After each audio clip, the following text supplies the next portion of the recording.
Усім прывітанне, пачынаем эфірны дзень на Еўрарадыё. Мяне завуць Маша Калеснікова, а моя сённяшняя госця гендерная даследчыца, прафесарка Ірына Сідорская. Спадарня Ірына, вітаю вас. Прывітанне, радая вас бачыць нават вось па такой не вельмі як бы вясёлай нагодзе. Так, нагода наша сёння такая. Я думаю, што многія ўжо зразумелі. Мы будзем размаўляць пра скандал вакол кіраўніка фонда ініцыятывы Байсол Андрэя Стрыжака. Як стала вядома Еўрарадыё, Андрэй рассылаў дикпік, то бок фоты аголенага палавога органа актывісткам і палітвязанкам.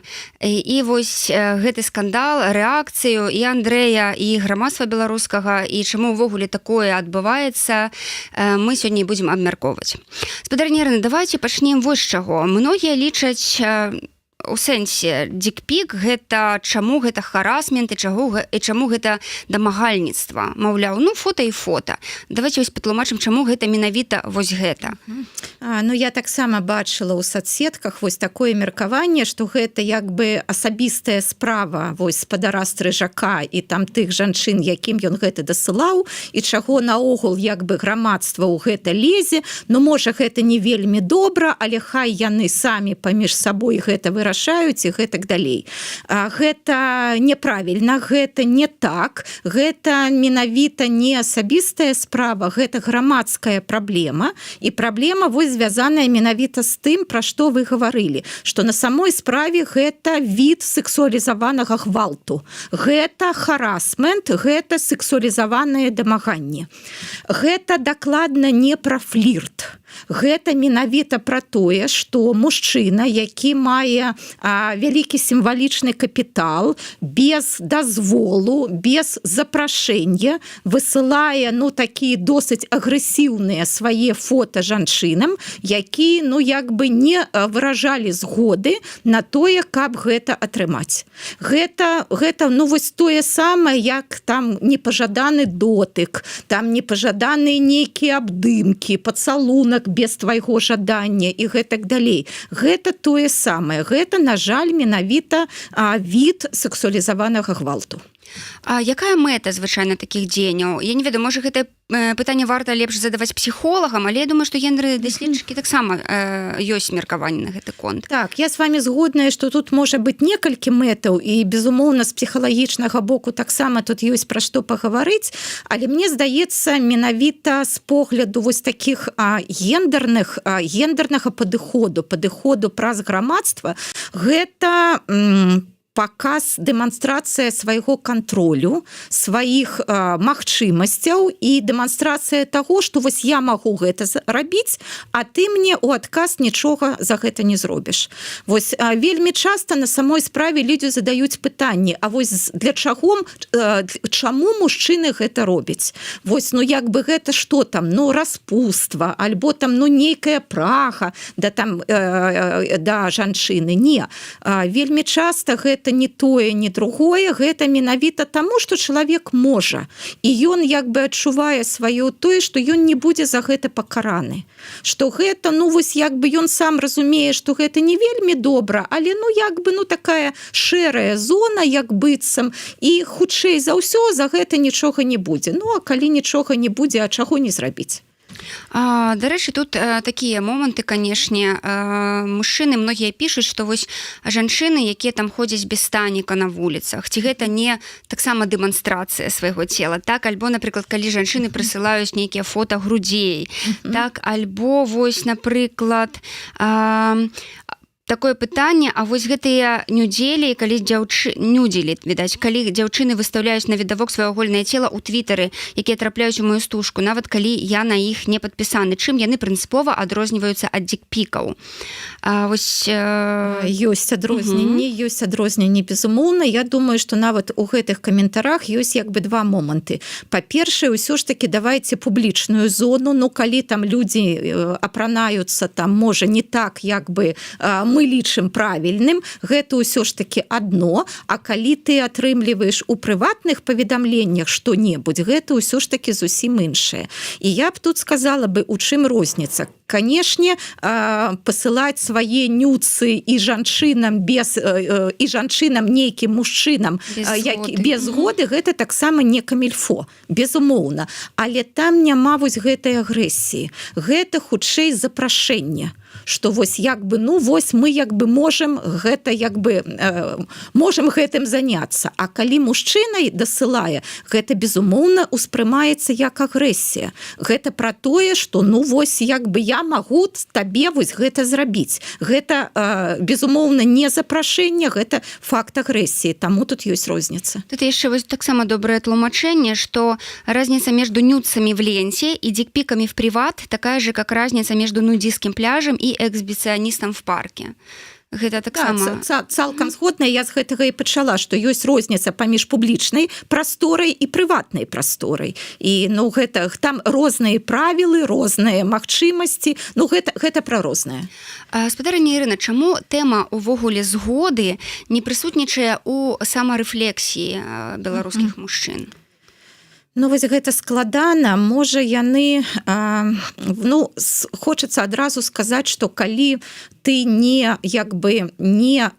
робіш штосьці без такой свядомай актыўнай згоды з другога боку, ну ты, значыць, вось гэтага чалавека, гэту асобу не інтэрпрэтуеш як раўную сябе, што гэта як быццам, ну вось ты суб'ект, а з таго боку гэта ну нейкі аб'ект, які будзе гэта прымаць. У гэтага аб'екта няма як бы сваёй волі, свайго як бы жадання, сваёй пазіцыі, гэтак далей. Потым, мне здаецца, шмат вось гэтых стэрэатыпаў, што вось типа, калі там жанчына гаворыць не, а на самой справе гэта не. Гэта там да, але толькі вось, ну, на жаль, до сих пор вельмі шмат вось такіх вось жартачак, такіх нейкіх анекдотаў, што вось не трэба верыць, калі жанчына гаворыць нет. Гэта яна так заігрывае. Да, гэта яна вось так падвышае сябе там цану і гэтак далей. Ну, давайте ўжо ўсё ж таки скажам, што калі жанчына гаворыць не, значыць гэта не.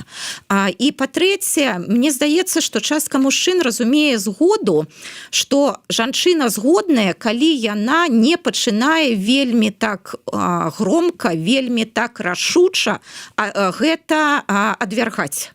Як бы, ну, не ўсе жанчыны рэагуюць у стрэсавай сітуацыі, а гэта безумоўна стрэсавая сітуацыя, менавіта так.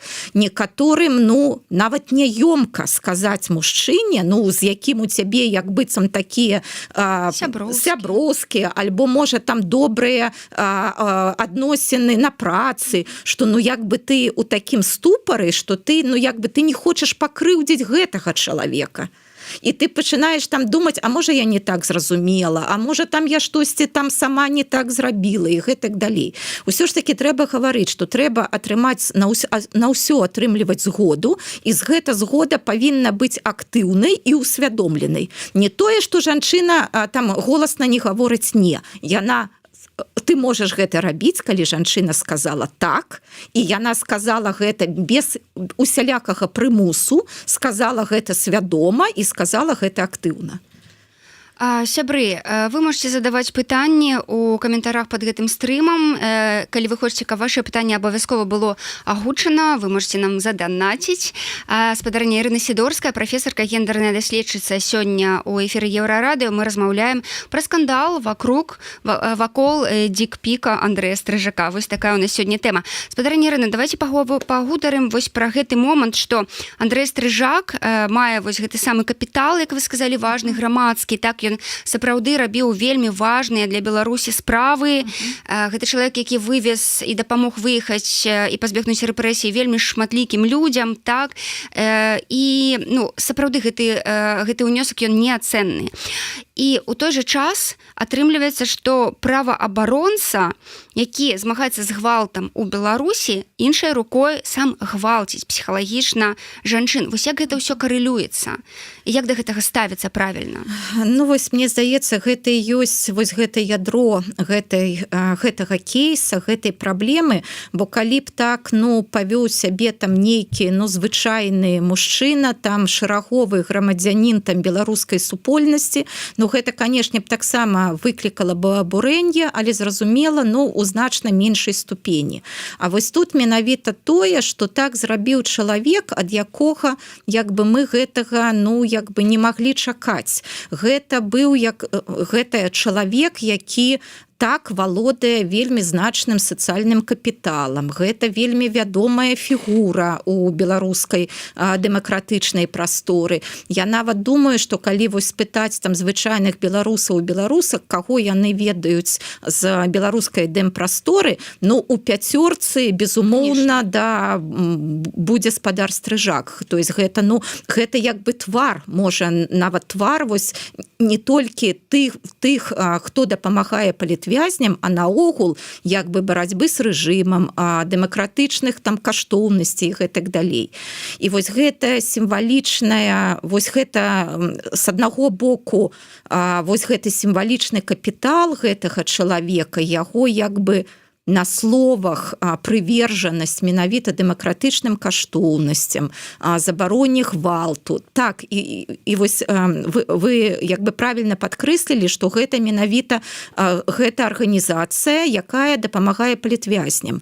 А палітвязня, гэта наогул святое. Для нас гэта адное, напэўна, самая, можа, балючая і актуальная праблема для нас усіх. І зразумела, не хочацца там нейкіх рабіць іерархій паміж рознымі грамадскімі арганізацыямі, але арганізацыя, якая вось мэтанакіравана дапамагае палітвязням, яна дакладна там на самай вышыні вось у нашым меркаванні. І вось калі атрымліваецца, што чалавек, які з аднаго боку пра каштоўнасці, пра прынцыпы, пра вось гэтую супраціў дыктатуры, а з іншага боку ён робіць прыкладна тое самае, то зразумела, такі вось когнітыўны дысананс, а як гэта можа быць? Мы гаворым пра капітал, і гэта сімвалічны капітал, і капітал, перш за ўсё, гэта давер.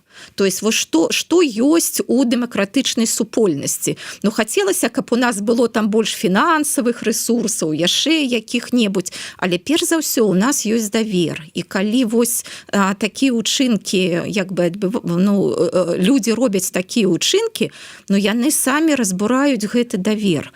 А давер, ён жа, яго ж потым будзе складана аднавіць. Гэта ўжо нават не з нуля яго будзе трэба фармаваць, а ўжо там з нейкага мінуса. І зразумела, вось шароўнай палачкі, якая дапаможа там гэта зрабіць там у лічаныя дні, альбо там у лічаныя тыдні, яе не існуе. Але з іншага боку, я б таксама хацела б сказаць, што вось ёсць такая праблема арганізацыя і яе лідары. Што вось з аднаго боку, мы заўсёды ўспрымаем арганізацыю праз яе лідараў і лідарак. Бо, так наше вось мысленне, наша псіхалогія, што нам трэба вось гэтая персаніфікацыя. І вельмі часта вось нейкая арганізацыя, гэта чалавек, які, значыць, з'яўляецца тварам альбо там лідарам гэтай арганізацыі. І вось гэта на самой справе з аднаго боку зразумела, а з іншага боку ўсё ж такі я б параіла бы усім арганізацыям мець не аднаго лідара і не адзін твар. Усё ж такі байсол не зводзіцца толькі да Андрэя Стрыжака. І калі вось я таксама бачу там некаторыя меркаванні ў соцсетках, што вось, значыць, крытыка учынку Андрэя Стрыжака, яна прывядзе да таго, што байсола не будзе існаваць і не будуць дапамагаць палітвязням. Я б такіх усё ж такі тут не рабіла бы, высноў я не разумею, чаго такія высновы. Усё ж такі байсол значна больш, чым Андрэй Стрыжак. І дапамога палітвязням таксама значна больш. І я бы вось параіла заўсёды арганізацыям не канцэнтравацца на адным чалавеке, бо з адным чалавекам можа, невядома, што здарыцца на самой справе. І трэба, каб гэта, трэба канешне, у ідэале трэба, каб працавалі інстытуцыі, а не толькі канкрэтныя людзі. Але я спадзяюся, мы да гэтага ідзем. Спадарыня Ірына, вось ёсць такія меркаванні, у нас ёсць каментары. Адчапіцеся ад стрыжака, калі ласка, чалавек выбачыўся і прызнаў віну, кропка. Давайте разбярэм ўсё ж тое самае прызнанне Андрэя Стрыжака. Ну вось не бачу я. Ці прызнаў ён віну, ці выбачыўся ён? Два таксама пытанні. Мне яшчэ здаецца, што на першае пытанне больш-менш мы можам адказаць так. Усё ж такі там было прызнанне, хаця як такое не напоўніцу, але часткова яно было.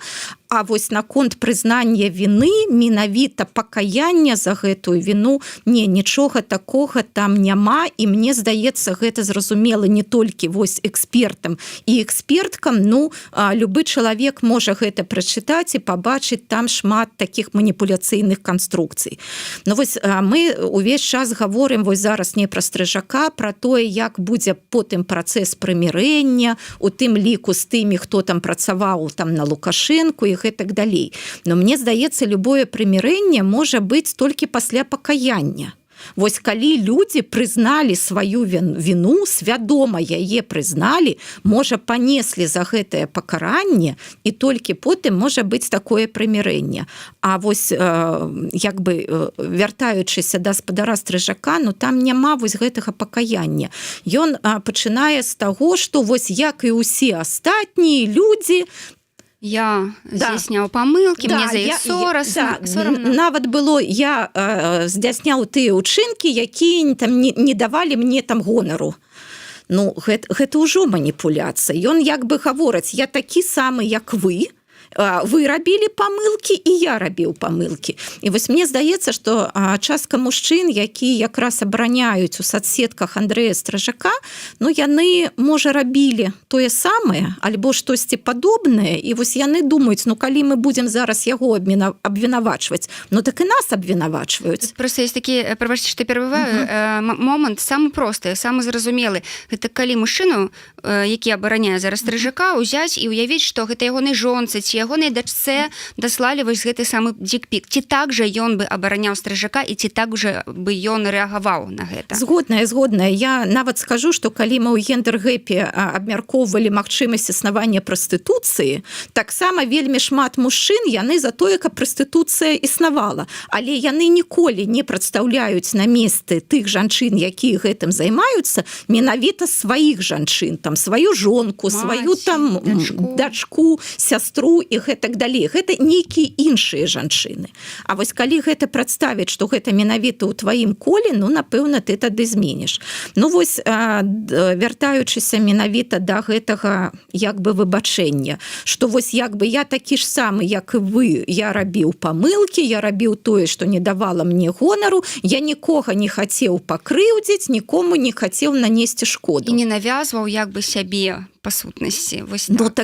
А як так? Вось менавіта, калі ты просіш прабачэння, ты разумееш, што ты на самой справе рабіў шкоду, што ты навязваў, што ты карыстаўся сваёй рэпутацыяй, сваім сімвалічным капіталам, сваёй вядомасцю, сваім статусам у адносінах да тых, у каго няма вось гэтага сімвалічнага капіталу.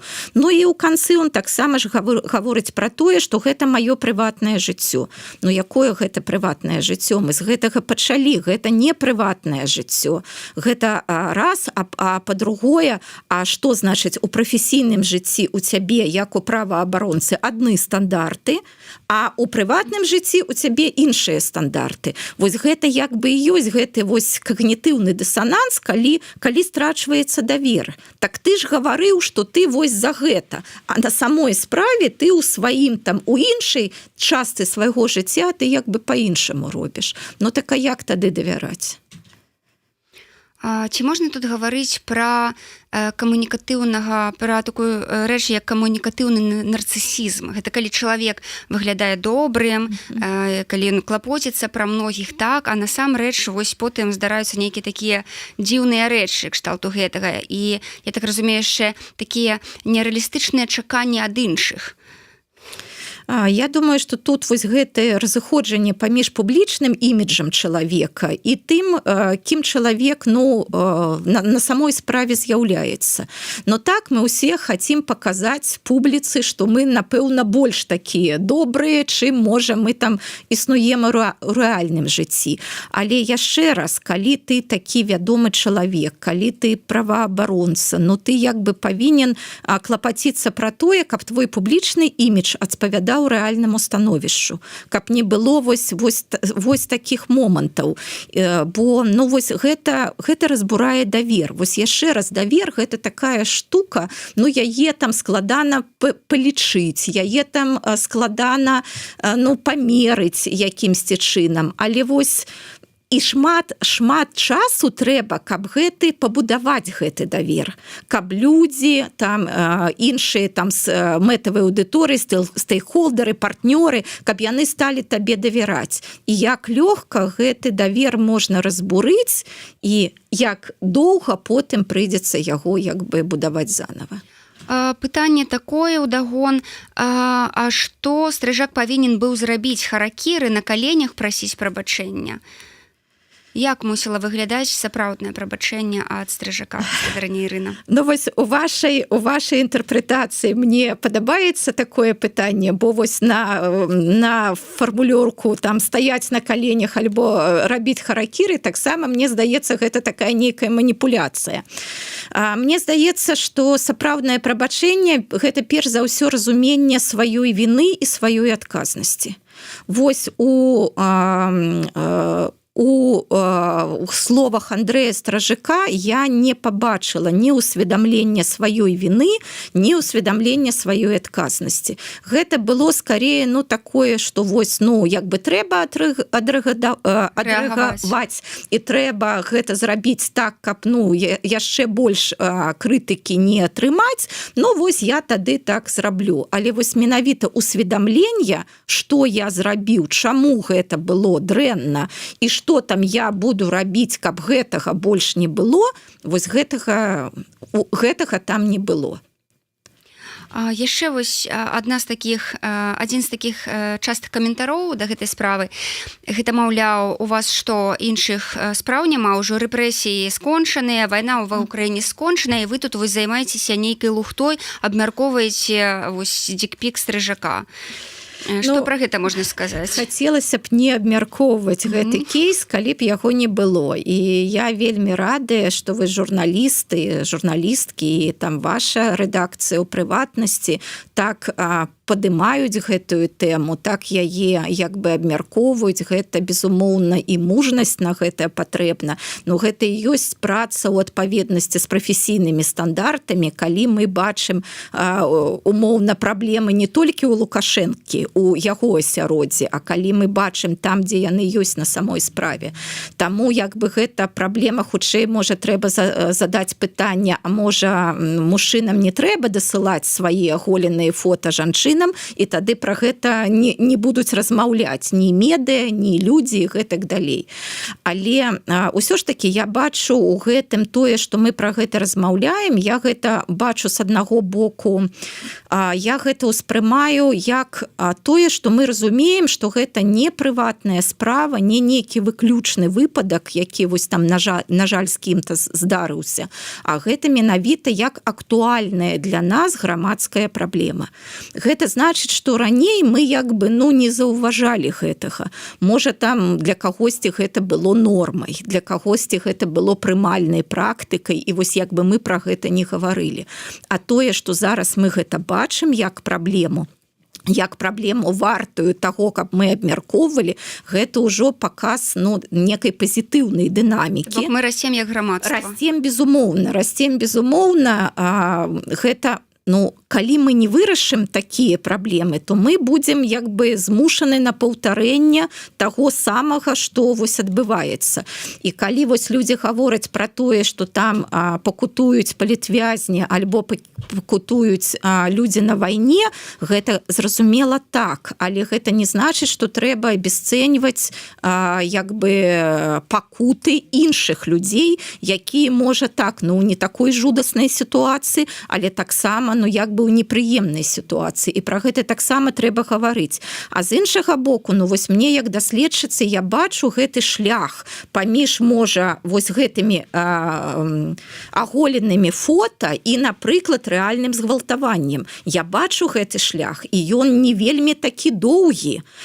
Тое самае, так нейкія сексісцкія жарты і рэальнае згвалтаванне. А калі мы, значыць, эмацыйны гвалт успрымаем як норму, сексуалізаваны гвалт як норму, ну так тады, а чым мы лепей, чым Лукашенко з яго фізічным гвалтам і альбо там, ну, так можна і да вайны дайсці, бо гэта ну, з'явы аднаго парадку. І калі вось мы толькі ў самым пачатку гэта перарвем, калі ў нас будзе на самой справе гэтая нулявая цярплівасць да любога гвалту, ну тады ў нас не будзе аднаўлення ні вось гэтай рэпрэсіўнай сістэмы, таму мы не будзем удзельнічаць у войнах і гэтак далей. Пытанне ад нашага гледача. На погляд госці, што павінна сказаць міністэрка па сацыяльнай палітыцы і адукацыі з пераходнага кабінета па гэтай справе?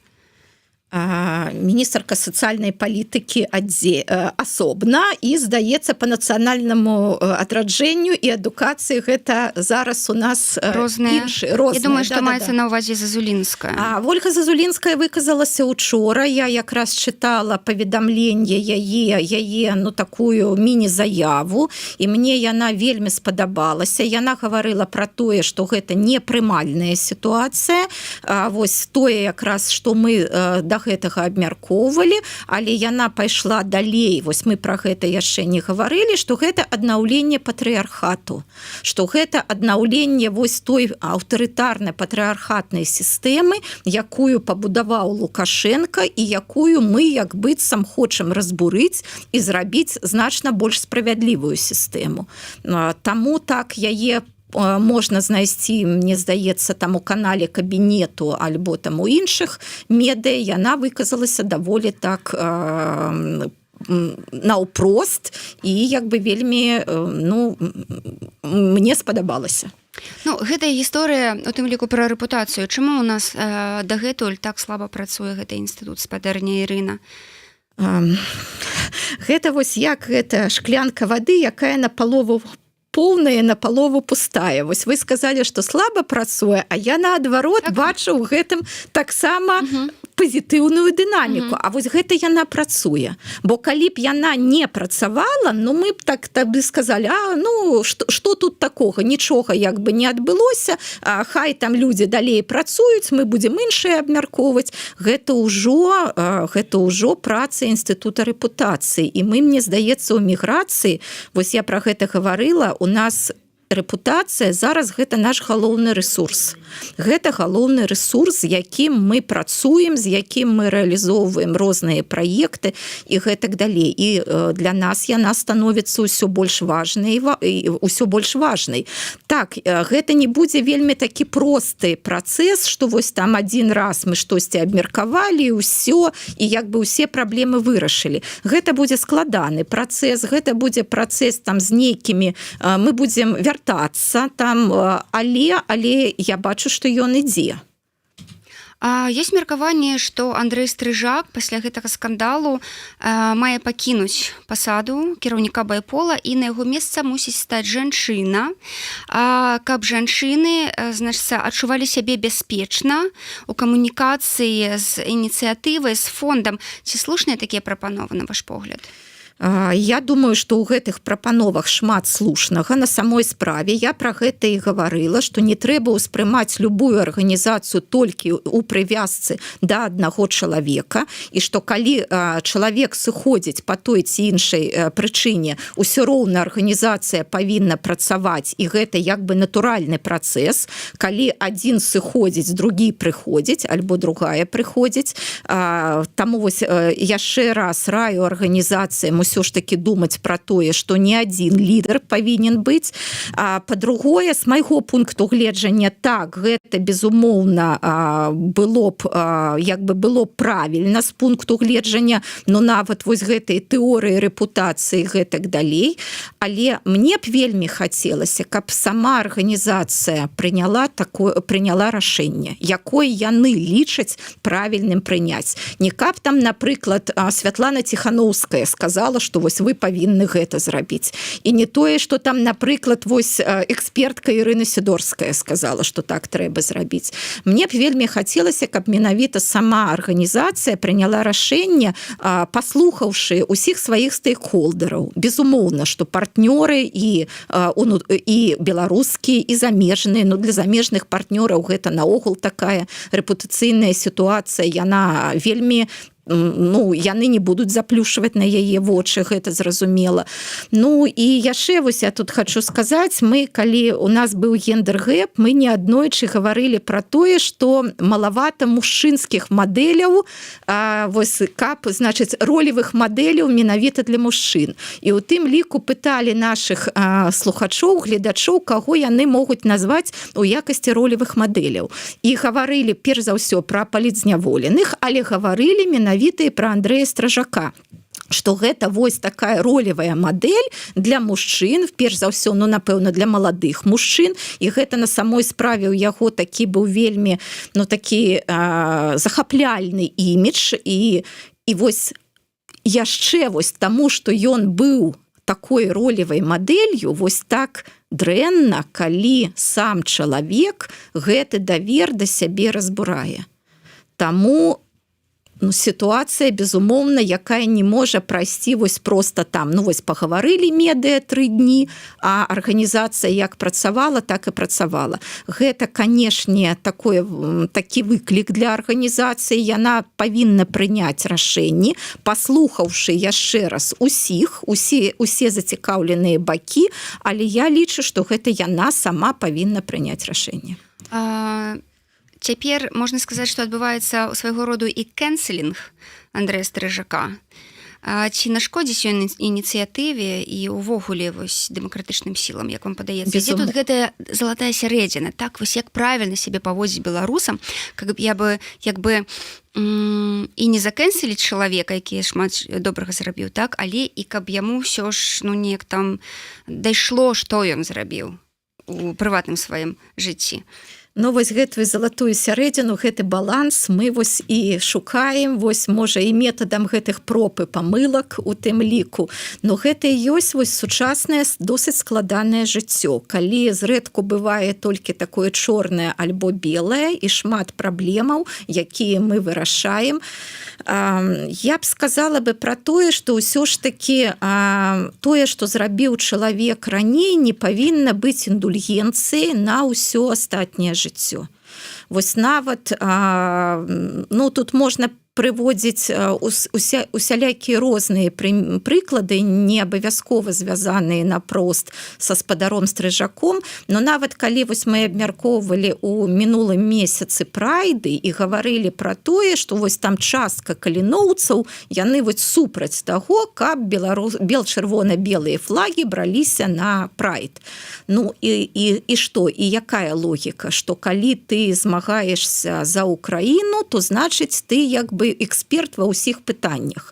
І вось так, як ты думаеш, як бы ты заўсёды праў. Альбо там, не ведаю, вось калі ты там не сядзеў у турме, значыць ты вось таксама як бы не можаш выказваць сваёй думкі і не можаш там быць правым.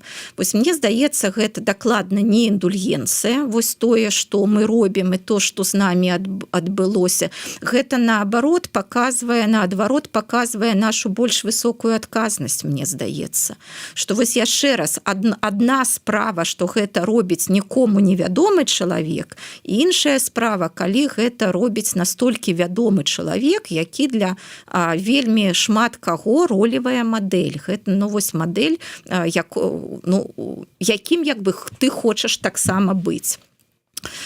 Я не думаю, што тут ёсць нейкія рэцэпты, што тут вось ёсць нейкія дакладныя формулы, как шукаць гэты баланс, але мне здаецца, што з аднаго боку, як бы пакаранне, канешне, будзе, оно ёсць ужо, оно можа быць у розных формах, но оно ёсць.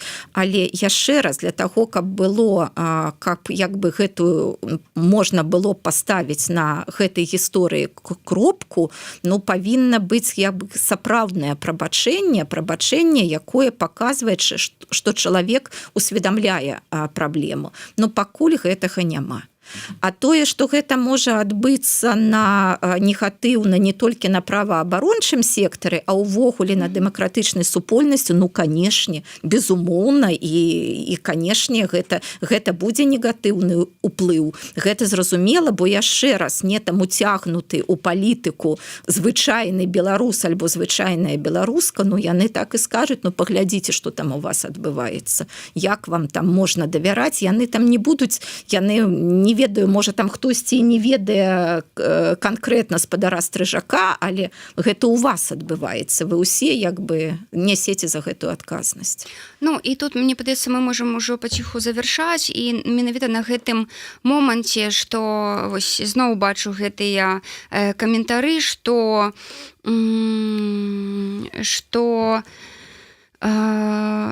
чаму не пайсці, чаму у прываце гэта не вырашыць, а выносіць на публіку, так, чаму не пайсці да юрыста ці ў суд, а чаму гэта вось трэба выносіць на публіку і жаліцца журналістам, так, вось чаму гэта важна гаварыць? Ну, па-першае, я скажу, што акрамя закону, акрамя права, суда, ёсць перш за ўсё ж такі маральна-этычная рэгуляцыя.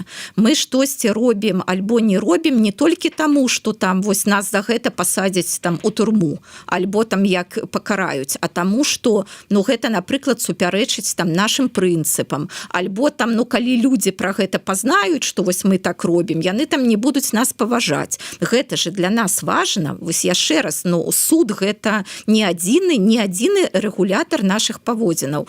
На гэтую тэму таксама вось юрысткі выказваліся і гаварылі пра тое, што заканадаўства яно не паспявае за рэальным жыццём.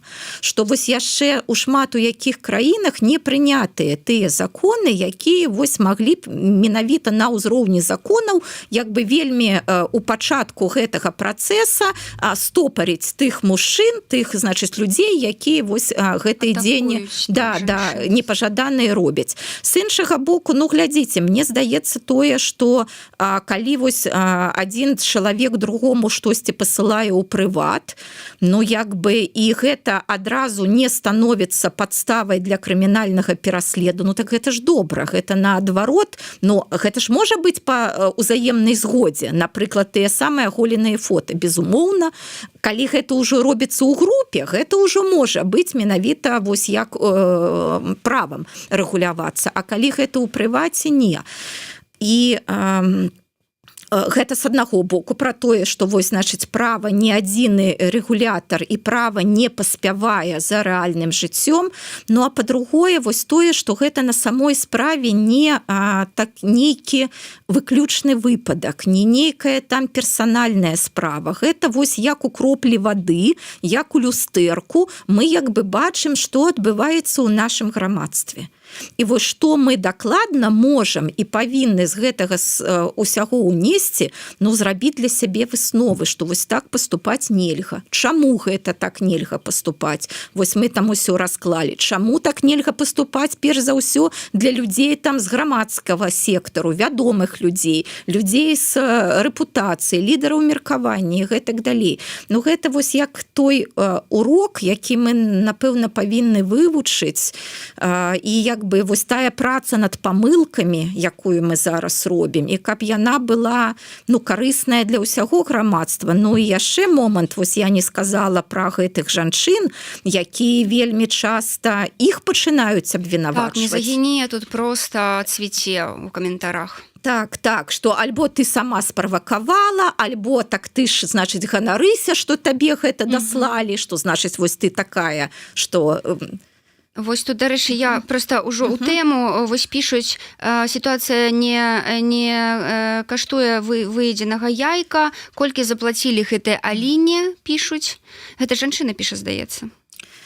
Ну тут вось так гэта мізагінія, гэта victim-blaming, калі вось абвінавачваюць менавіта ахвяраў, і калі мы голасна пра гэта гаворым, пра тое, што не ахвяра вінаватая, што яна нічым не правакавала, што адказнасць менавіта на тым, хто гэта зрабіў, гэта таксама, ну як бы тое, што важна для грамадскага меркавання, для грамадскіх дыскусій, чаму як бы частка жанчын можа быць у тым ліку на баку такіх мужчын, якія робяць, ну гэта таксама можна з псіхолагам так больш падрабязна абмеркаваць, але я думаю, што глядзіце, ну па-першае, вось частка, я думаю, што тут яшчэ ёсць узрост, бо там, ну скажем, для людзей там 50 плюс, яны ўсё ж таки выхоўваліся ў іншай культуры, і для іх гэта, ну наогуле штосьці такое незразумелае, і ў тым ліку для жанчын.